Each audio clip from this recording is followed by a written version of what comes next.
Welcome to Iowa Pagan News, your informative internet radio station catering to all pagans worldwide. We are dedicated to bringing you the very best in music, news, events, and lots of fun stuff. Come tune into our new podcast at www.plrdn.podbean.com. Now, here's your host, Lou Silverwolf Williams.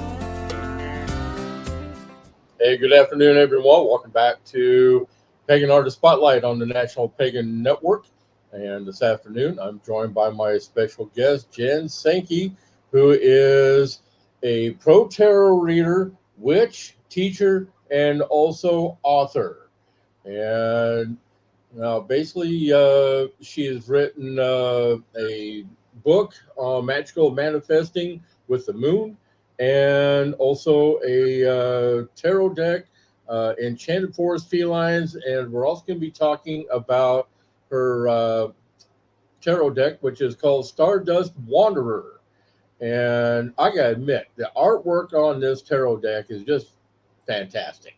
Thank you. Yeah, my artist is doing a great job with it. Yeah, I would agree with you, and it looks amazing. So anybody who buys this deck, they're definitely going to be satisfied. They're going to be happy with this. I think so too. Okay, so what got you started on your spiritual path? Well, I mean, I think I'm definitely in the class of people who was just one of those weird kids that was outside chasing fairies, making potions with sticks and rocks and dirt and whatever else I can find, and talking to trees and plants and all of that stuff. So it kind of, I guess, started there. I think when I realized that I kind of would see things that other people didn't see, that I was maybe a little bit different, and it was one of those things where it's like, oh, okay, I guess I can't just go saying this to everyone. So I had actually, when I was younger, a woman, and she was kind of, I kind of saw her as kind of a protector. My childhood wasn't super great, so a lot of times she would show up when it was good for me to get out of where I was. So that was one thing. And I'd be like, oh, well, and I would call her the lady because, I was 5 or 6. And I would be like, the lady told me to go out of here. The lady told me to leave. And people would be like, what are you talking about? So that was definitely a thing. And as it kind of went along, it was, anything that involved magic, metaphysical, movies, books, anything, I was there for it. So when I was 14, finally I was babysitting, I got some money, I was I would need a tarot deck because I'm gonna pick this bad boy up and I'm gonna just start reading fortunes all over the place, right? I mean, we all think that. And then I did get the deck and I looked at it and I was like, oh, okay, maybe this isn't as easy as I thought it'd be. It's not how it was in the movies. So really, and at that time, there was no internet to jump on and find out all the answers, or Google for that matter. So I would just be going to the local library, checking out any metaphysical books that I could get my hands on, which was a section this big, and they were all checked out all the time. So you had to be on the wait list for them. And then, I started learning tarot kind of my own way because I didn't know anybody else who did it or even how to do it. I had the little white book and that was it. And whatever I can get out of these other books that I had. So, kind of went off from there. And just as I went through my teenage years, it just all started I just kind of started creating my own practice and how I wanted to do things and all of that. So it kind of spiraled from there. As I say, now, have you ever sought out guidance from experienced tarot readers and elders and whatnot to get knowledge from? I think, as I got a little bit older and then as the internet started to grow or Yahoo like chat rooms and, all of that. Like, and then you're like, oh, there are other people that do this, I'm originally from Long Island. So there really wasn't a lot of any sort of pagan anything going on there. So once I was able to kind of branch out and started doing that, then I did start learning. One of the first books that I really dove into was Spiral Dance, which I know is like a fan favorite. And then I actually did go through the whole Wiccan program, like a year and a day kind of thing. I don't practice as a Wiccan, but it was great base knowledge to have. So that was really, really good. And just, as things evolved, I just started grabbing the information that I could. And then, more books started coming out. Tarot wasn't as scary as it used to be. So then all of that, and then I just learned and read whatever I can get my hands on, talk to whoever I can talk to. And because I love getting like perspectives from everybody, because it's so different, because we do come from different perspectives. So learning that was really helpful, and really understanding the cards and knowing what they mean to me. And just even for reading for other people, because then I started reading for other people, then I did events. And then from that point on, then I started meeting more people who wanted to learn about the cards, asking me. So then I started teaching it. So, it's really it's crazy how like things like that can really evolve. Yeah, I definitely agree with you because now when you're doing tarot, do you have a particular deity that you call upon? It kind of depends on what I'm reading for or who I'm reading for. When I'm reading personally, I work a lot with Hecate, so I will do that. If I'm reading for other people or at an event or stuff like that, I usually just whatever my spirit team that I have, I'll tap into them. And they're always around anyway, so they're usually glad to help, and also kind of protect energy as well. Okay, excellent. Now, I was just kind of perusing through um your website here. Now, I was wanting to show people a picture of the book that you wrote, but I'm not finding it. Yeah, there's no cover just yet. No, it's not done. It's still in. It's not done. No, Okay, it's not gotcha. done. Yeah, so there's no cover yet. I want to see it just as much as you do, actually. Gotcha. Yeah, no, I'm that should be out next year. It's in edits right now, so we're getting there. We're getting there. Yep. Gotcha. Okay, so basically, once we have that out, then we'll definitely have to make sure that we're covering that book too. Mhm. Yes. Thank you. Okay. Now, I know what you're talking about because the guest I had on last night, she is a singer songwriter, and she's with the Pagan band, and she also contributed to the new Red album that just came out, Awesome. which I'm encouraging people to go out and get because it's all about supporting women's reproductive rights. Oh, very good. But when she was discovering her path, uh, turns out that it was the deity that who chose her was uh, an old Egyptian goddess, Ooh. and that goddess came to her and said, "You belong to me now." All right then. Which is like, wow, like I've never heard of a deity coming to somebody and say, "You belong to me now." It's like, oh shoot, okay. All right. Like, oh boy. Okay. What's happening?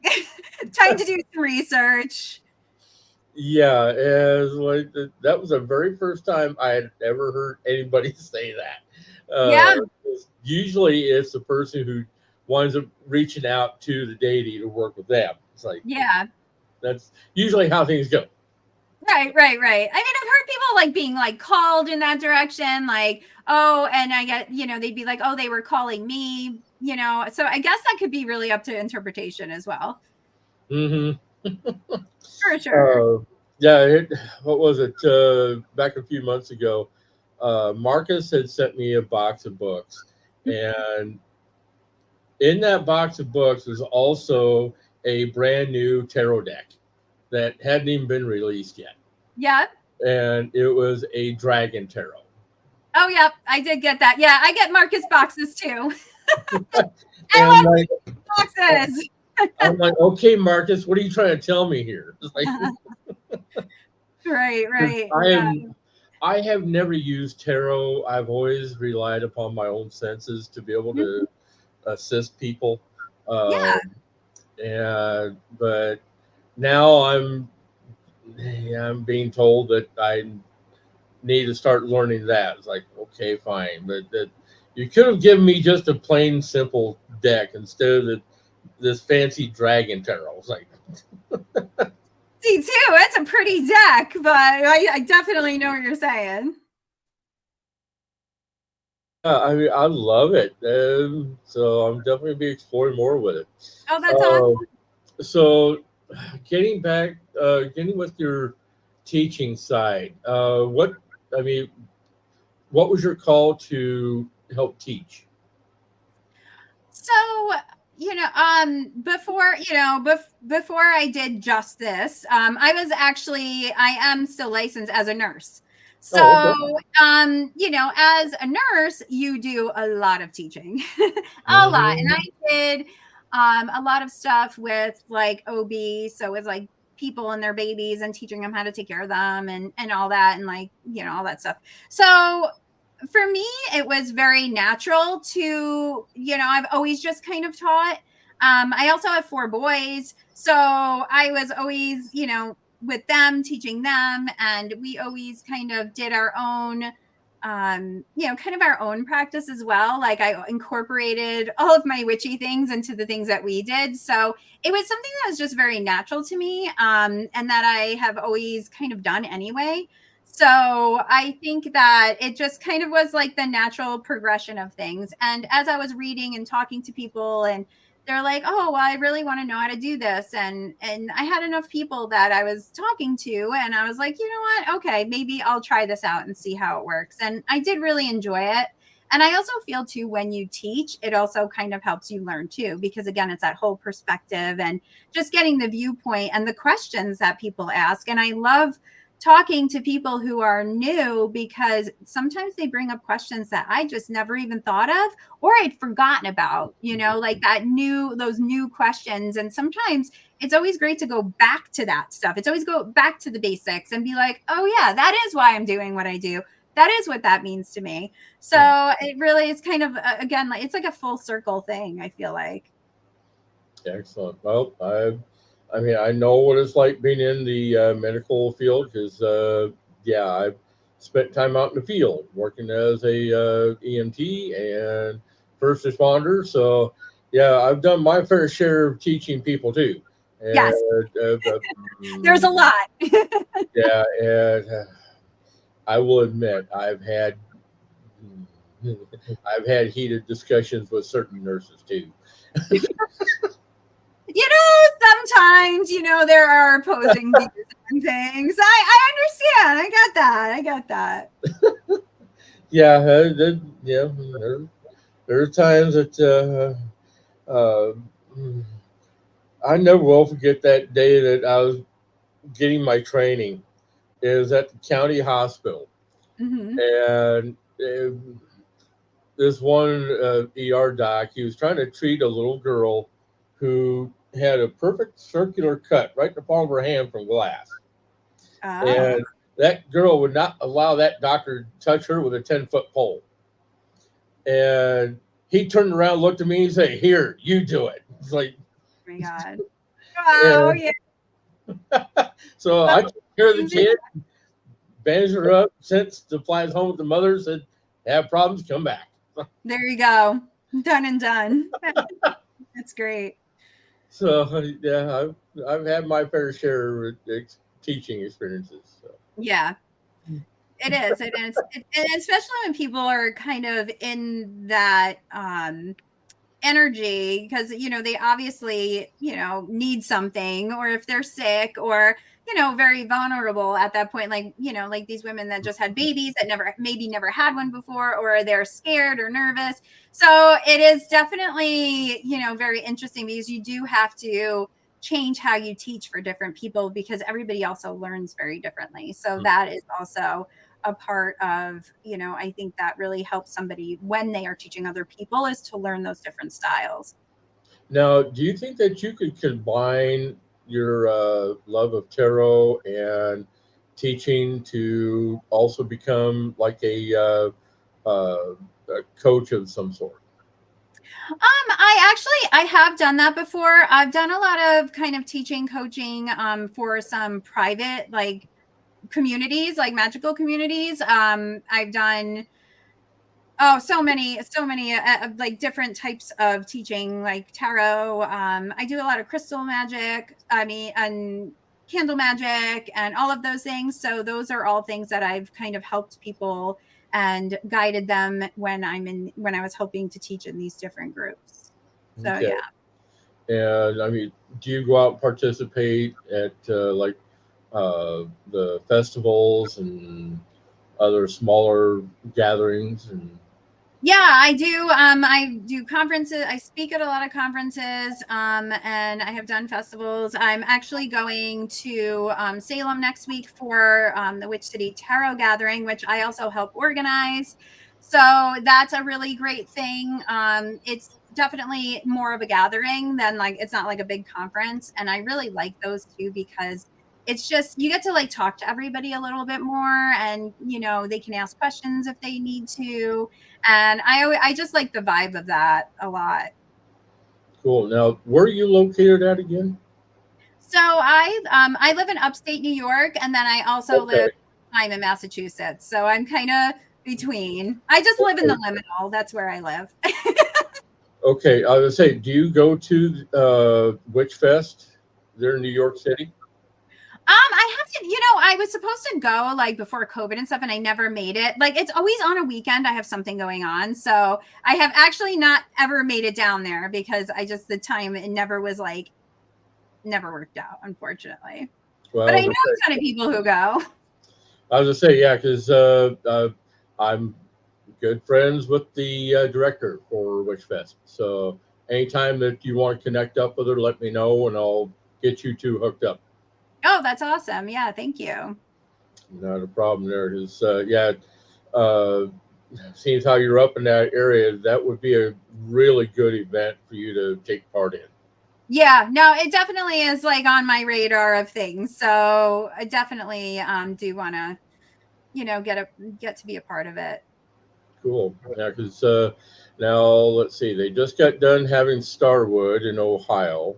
Yes, yes. I was supposed to go to that, and I'm so upset that I didn't get to go. Next year I'm going. That's it. It's happening. Yeah, I know. Is I basically Brian Henke has been after me for quite some time to head up to Starwood. It's, okay, Brian, I'll get up there as soon as I can. Like, Well, and for me too, it was like I had some stuff going on, and then like the logistics of it, like because it's a campsite and all of that, and we're coming, from New York most likely. So it's like by the time I like really thought about it, I didn't have time to organize it better. So I'm friends with a storyteller, and so she's like, next year we're sitting and we're planning it out. I'm like, yes, yes, yes, because I kept telling her I was gonna go, and then I'm like, oh no, I didn't make it in time.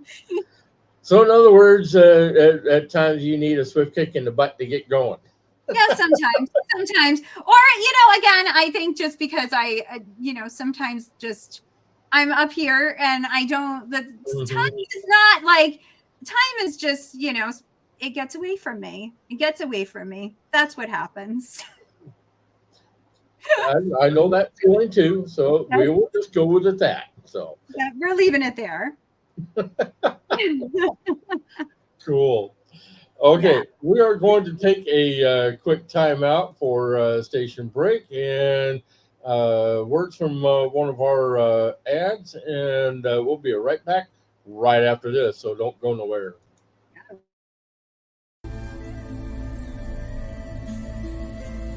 Sister Moon, Apothecary and More is a collaboration of local island witches bringing you handcrafted tools for ritual, amazing apothecary, custom vinyl work, merchandise, and so much more. But we are not just an online store. We are a sisterhood, a platform, and a voice for everything that is magical. Join us for our famous Tarot Tuesdays from 11 to 4 Eastern Standard Time for a discounted reading with our amazing in-house intuitive reader and priestess, Wolf Spirit Energy, Beverly Oberlin. You can find us on Facebook at Sister Moon Store or on the web at sistermoon.shop. So fly on over and stop in for a spell.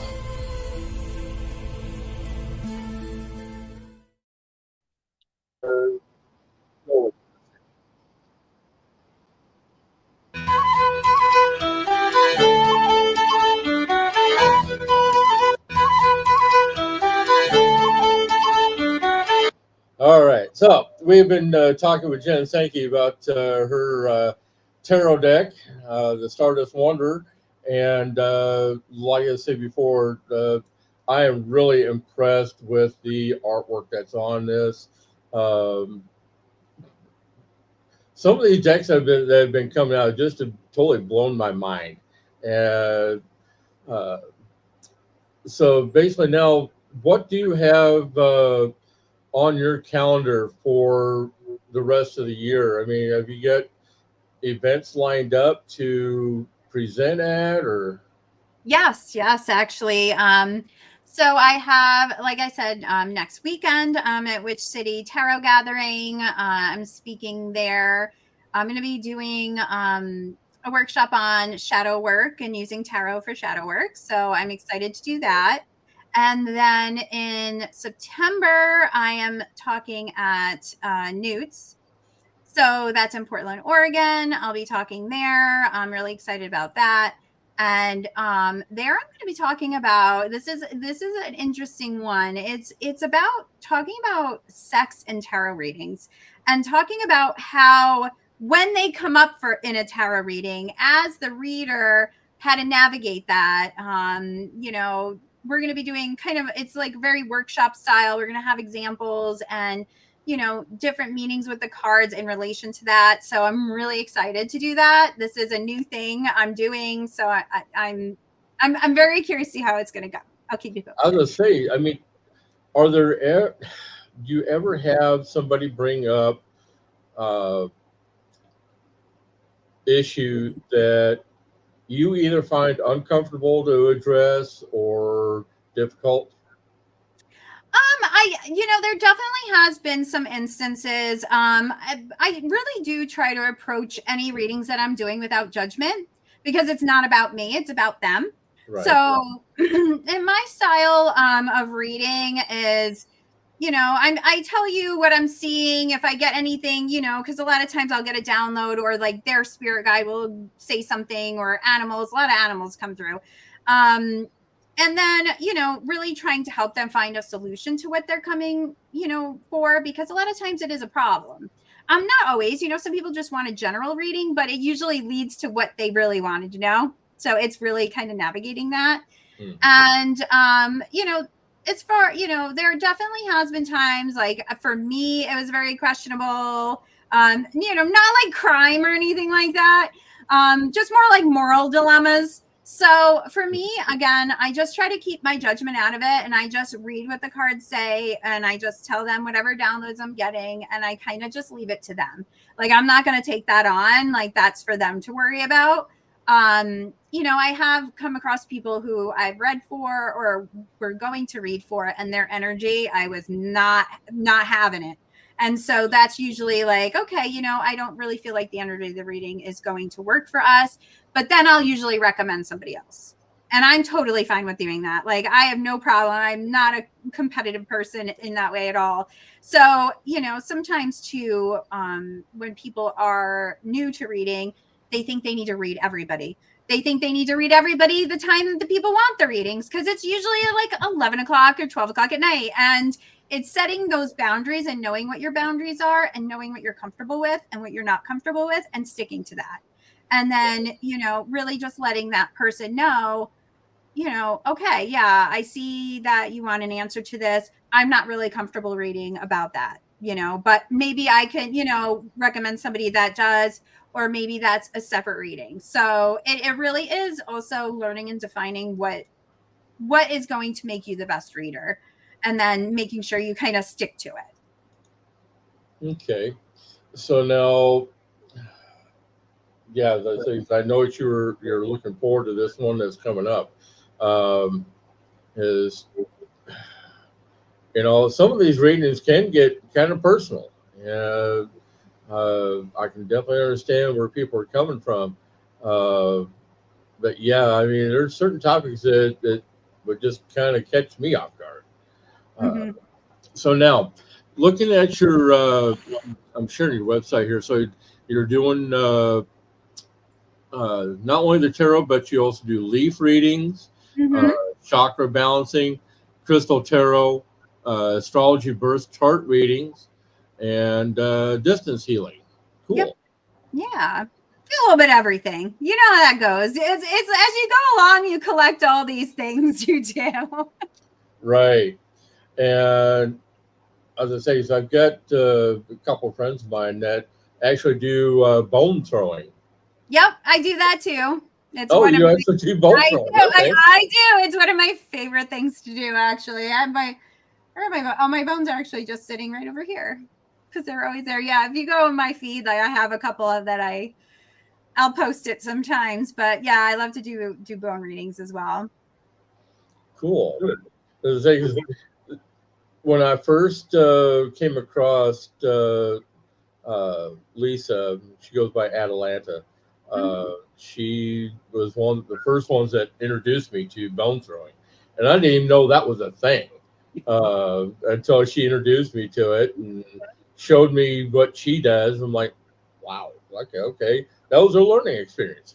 Yeah, no, it's so cool to like find out all these different things. And I'm like such a divination junkie. Like if there's something that you can divinate, like I've probably been near it at some point. And I actually have a funny story about this. So I am obsessed with David Bowie. That's just one of those things. I've always been obsessed with David Bowie. And so I was like Facebook scrolling one night, like right around the holidays, and they like an ad popped up for the calendars, like an advent calendar, but it was like a David Bowie one, and it was supposed to have like little David Bowie things in it. And it's late at night. I'm like, yeah, I need that. So I get it in the mail, and I'm like, all right. So then I'm gonna film it every day, and get my little Bowie thing out, right? So the first day I do it, and it's like some weird random toy, and I'm like, all right, it's fine. So every day, and it was like all of the McDonald's toy rejects. They're like faces were half melted. There's like a piano. There's like Winnie the Pooh. And it was like just chaos, this thing. Not one David Bowie thing. Not one. So what I did, as one does, I have a labyrinth tin lunchbox. I threw them all in there, and I started using them for divination. So there's a couple lives that I have that I've done using my reject David Bowie Advent toys as divination. Okay, that's a peculiar one, but hey, if it works, so that's all that matters. So yeah, you can use a whole bunch of different things. And plus, that's what you get for ordering from late night TV. Mm-hmm. We'll talk about that part though. Never mind that. Yes, I learned my lesson there. I was saying, is there an issue that we need to discuss here? It was just an impulse buy. I've learned my lesson, and no more crazy advent calendars have happened since. I love it. Oh dear. Okay, so now, right now, people can pre-order your tarot, the Stardust Wanderer tarot, Yes. and let's see. So basically, this is based off the Waite Smith side of sci-fi, space pirates, and space galaxy goodness. So that's also an interesting fact. Is I remember the movie Space Pirates, or was it? No, it was Ice Pirates. Excuse me. Mm-hmm. Yeah, there's like a whole it's like all of those things I watched and like just different like comic, like I love anything sci-fi too, and it's just like it all just kind of came together in this deck. And then so that's kind of what was happening in pirates, and I love regular pirates.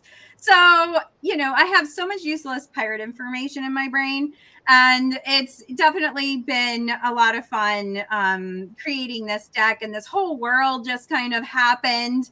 It all started with Mina, who's the fool in the deck, and I kind of just downloaded the idea of her, and she's very bossy and was like, all right, well, this is the rest of the world. Here you go. And I just kind of created the deck based off that. Excellent.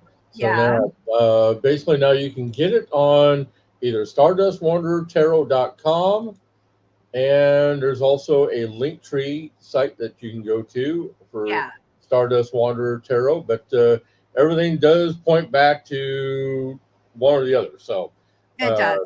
It all winds up kind of going together. But yeah, that's where you can find the links to do that, because the pre-orders actually are only going to be open probably until August 1st, because everything is going to go to print. So once we go to print, everything shuts down. So you don't have a lot of time left. Okay, so you have I would kind of play it safe and make it the end of this month instead of waiting until August 1st.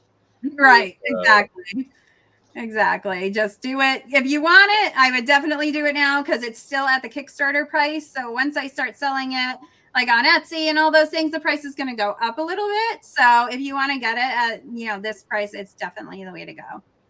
Okay. And then people can also contact you through your website for readings and services as well, correct? Yes. Okay. Yep. To get a hold of me, just send me a message. If you have questions, just send me a message. I'm totally cool with answering all the things. Okay. And where can people see you face to face at coming up? So if anyone's in Salem next weekend, you can go to Witch City. That I will be there. Like I said, in Portland, Oregon, I will be there in September. I believe it's the end of September. And then also I will be at StarCon in Florida in January. I will be at Reader Studio in New York City in April. I will be at Tide in Texas. I speak at all of them. And really the best place is, if you go to my Linktree, if you go to my Instagram and hit the link in the bio, I have everything there. So you can see exactly what's going on and where to find what you need to get there. Excellent. Well, I definitely want to thank you for taking time out to come join me this afternoon. This has been fun, and getting to know you and getting to know what you do. I'm definitely going to be looking forward to more. And like I said, once your book comes out next year, we're definitely have to cover that too. Yes. I will keep you posted. I'll Marcus send it to you in one of those boxes. Yeah, I just received one not too long ago, and so I'm due for another one here coming up. So, all right. All right. So be sure to reach out to Jen on not only her Facebook page but her Instagram, also through StardustWandererTarot.com. You can set up time with her, schedule a reading, and I'm sure she'll do it online. And again, you're gonna be in Salem coming up here. Be sure to get with her over there in Salem. That's one place I have got to visit myself here soon. There are plenty of people up there that I need to make contact with. So right, yeah, no, definitely. Like most of my friends that I see often, they are in Salem, based in Salem, so I go there pretty often. Cool. Let's see. Oh shoot, I'll think of her name here in a minute. One of our elders is up there. I'll think of her name here in a minute. Yep. Oh, shoot. Mind blank. I hate those. No, it's the worst. I get them all the time. Because we have too much going on in our heads, right? So then it just right. Across the board. It's like, never mind. Yeah. Basically, she is a longtime witch reader. She's done everything. I mean, she's very popular up there in Salem. Yeah. You probably know who I'm talking about. Probably. I know a couple of them. I know you got Lori Cabot, Laura Lee. Yeah, Lori, that was the one. Thank you. Yeah. Those are. I know they're around a lot, doing all sorts of stuff. Yeah. Okay. Yeah. So she's definitely one that I need to go up there and visit one of these days. And so, yeah, Salem's a great place to visit. It's a great place to hang out at, and you can find all sorts of interesting people and tarot. You can find pretty much a lot of different things going on. Yeah, for sure. No, I love it there. Cool. All right. So be sure to reach out to Jen, and she'll be more than happy to take care of you. In the meantime, if you got questions for me directly, you can contact me at iowapagannews@gmail.com. You can also contact me through the business page and also the group for Pagan Artist Spotlight. And if you have not joined up with the group, why not? It's totally free to do. And that way you can keep up to date what's going on here at Pagan Artist Spotlight and National Pagan Network. In the meantime, I'm going to say good afternoon and pleasant journeys, everyone. We're going to be out of here for the afternoon and be back later on with more with National Pagan Network and Pagan Artist Spotlight. Have a great day, everyone. We are going to be saying adios. Thank you for tuning in to today's broadcast. All shows are recorded and available for download at plrdn.podbean.com. All rights are reserved and may not be replayed without written permission by IAPN Radio Management. Come join us at our new group, IAPN Radio on Facebook, where you can be kept up to date for future broadcasts. Pleasant journeys, everyone.